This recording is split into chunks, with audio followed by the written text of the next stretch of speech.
It's a magical time of the year. It's spring. Sun's coming out, the days are getting longer, and you're just itching to get on your bike. And for recreational cycling, or training, or just getting out for a nice epic ride, there's going to be nice sunny days where you'll be able to take advantage provided the roads are clear and there's not too much snow melt. But if you're getting around the city on your bike, doing some errands, going to work, grocery shopping, you're like, it's wet all the time. So you're kind of left thinking, well, what do I do? How do I get out there in the rain, yet stay dry to my destination? A lot of people, when they think about biking in the rain, they think of this. So you get to wherever it is you're going, and you have to take this stuff off really quick, because otherwise you're just going to sweat and it's going to be gross. Not so much of a problem with the jacket, a bit more with the pants. You got to take your shoes off. It's hard to get the rain pants off when you have your shoes on. And so not particularly great for utility cycling. Great if you're going mountain biking or road riding.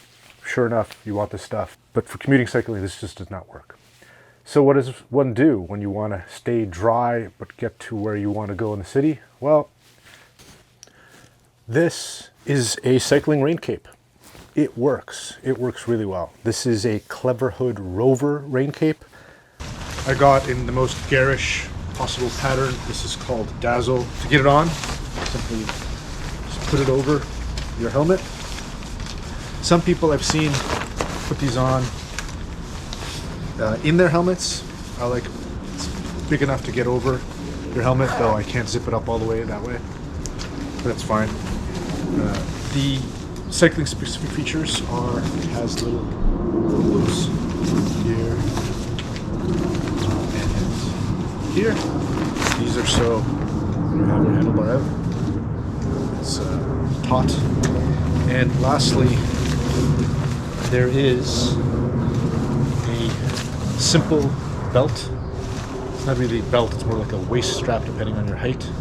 It's attached to a loop on the back of the Cleverhood, and that's so that when you're cycling, the wind doesn't blow all the way back to, superhero cape. It's not exactly what you want.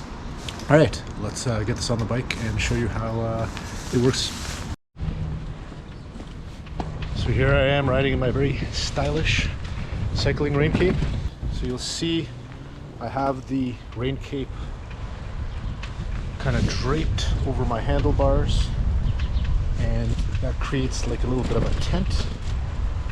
Horrible for aerodynamics, but again, you're commuting or doing an errand or doing some shopping, you don't really care about the aerodynamics. And so you don't need special pants. You don't need a special jacket. You just have this sort of tarp going over you, and it protects all of you, except for maybe your feet a little bit.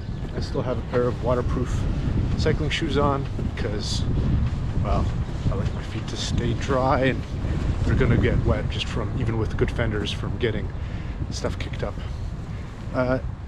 The other issue that you might have if you have anything attached to your handlebars, like if you want a bike computer or anything like that, it's going to be covered by the rain cape.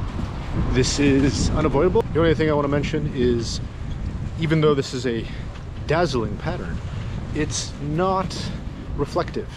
There is a Cleverhood logo on the back of the rain cape, but it's only one small logo, and I wish they had a version of this that was more reflective.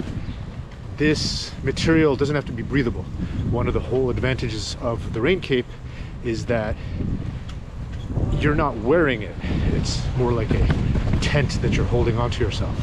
And so, it doesn't matter what the material is made out of. It's going to be waterproof because it doesn't have to be breathable.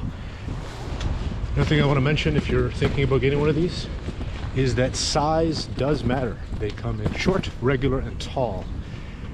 Yeah, the cape is in different heights, but really the important difference is the location of those thumb loops I showed you earlier. They are sewn into different positions based on your arm length. And so even though based on the website guide, I should be a regular at 6 feet tall, I found that the loops were in the wrong position, and I didn't feel like the cape was going to drape over my handlebars well enough. So I got the tall, and I'm quite happy with my decision. If you're lucky enough to have a store that carries this product, great. You can try them out before you buy. Not everybody is always so lucky.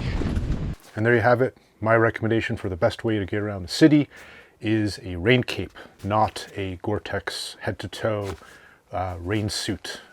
Though that's still probably the best way if you're actually doing cycling for sport. It's not what I recommend to get around the city. I'm going to link below to the YouTube video from a local Toronto YouTuber who I watched to get me onto this concept, and hope you stayed dry during the spring or fall or whenever you watch this video. Hope to see you out on the trails. Have a good one.